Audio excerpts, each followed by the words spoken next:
Hi friends, నేను మీ chicken chef రెడ్డిని. ఈరోజు లంచ్ టైంకి ఏమేమి తింటున్నానో చూస్తారా? సండే కదా, స్పెషల్ ఏంటో చూడండి. నోరూరించే వంటకాలు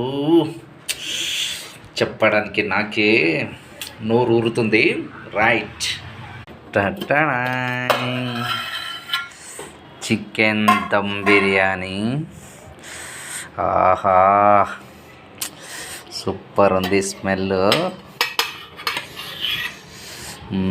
చికెన్ కర్రీ, పెరుగు చట్నీ. ఆహాహాహా, ఇంకా నేను ఆగలేను, మొత్తం గుమ్మరించేస్తున్నాను. రైట్,